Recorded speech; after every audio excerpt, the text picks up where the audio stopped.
डर के मारे चिल्ला उठी।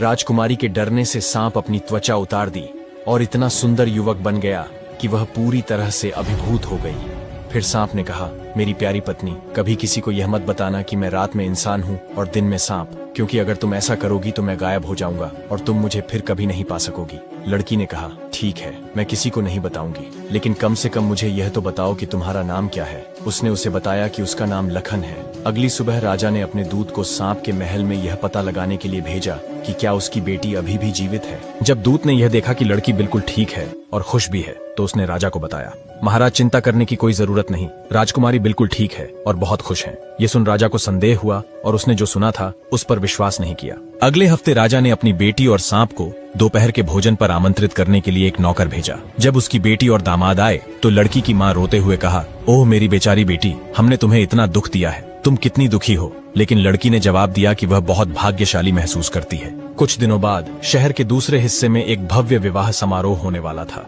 जिसमें राजा और उसकी बेटी को आमंत्रित किया गया था। सांप ने अपनी पत्नी से कहा, तुम जाओ, मैं आज शाम को आऊंगा, ताकि किसी को पता न चले कि यह मैं हूँ जो मनुष्य में बदल गया हूँ। और याद रखो, तुम जो जानती हो उसे किसी को मत बताना, क्योंकि अगर तुम ऐसा करोगी तो तुम मुझे फिर कभी नहीं देख पाओगी। लड़की अकेली विवाह समारोह में चली गई और जब रात हुई तो सांप ने अपनी खाल उतारी और एक सुंदर युवक बनकर चल दिया। जब दोनों वहां पहुंचे तो सभी लोग आश्चर्य से खड़े हो गए, क्योंकि उन्हें लगा कि कोई देवदूत अभी अभी आया है। जब दोनों वहां पहुंचे तो सभी लोग आश्चर्य से खड़े हो गए, क्योंकि उन्हें लगा कि कोई देवदूत अभी अभी आया है। थोड़ी देर बाद वह इतनी खूबसूरती से नाचने लगा कि सभी लोग आश्चर्य में खड़े रह गए और सोचने लगे कि वह इस दुनिया का कोई प्राणी नहीं है, वह स्वर्ग से आया होगा। लड़की की माँ उसके पास बैठी और बोली, मेरी प्यारी बेटी, तुम कितनी भाग्यशाली होती अगर तुम्हारा पति ऐसा ही कोई आदमी होता। लड़की इसे और बर्दाश्त नहीं कर सकी और बोल पड़ी, वह मेरा ही पति लखन है माँ, जिससे मैं बहुत प्यार करती हूँ। जैसे ही उसने बात की, लखन अदृश्य हो गया और किसी को समझ नहीं आया कि वह इतनी जल्दी कहाँ गायब हो गया। लड़की ने इधर उधर देखा,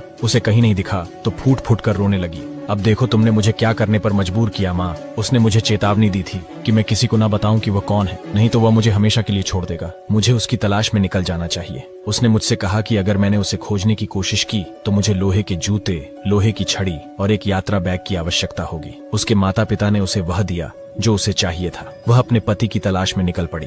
वह बिना कुछ खाए पिए कई दिन और रात घूमती रही, फिर भी उसे कुछ पता नहीं चला। थके हारे चलते चलते उसे एक रहस्यमयी बुढ़िया मिली। उसने कहा, सूर्यदेव के पास जाओ, उनको जरूर मालूम होगा कि तेरा पति कहाँ है। लड़की चलते चलते सूर्यदेव के पास पहुंची और उनसे सारी घटना बताते हुए कहा, हे सूर्यदेव, मैं अपने पति लखन को ढूंढ रही हूँ, क्या आपने अपनी यात्रा के दौरान उसे कहीं देखा है?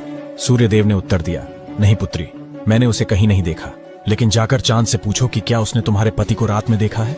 बेचारी राजकुमारी अपने रास्ते पर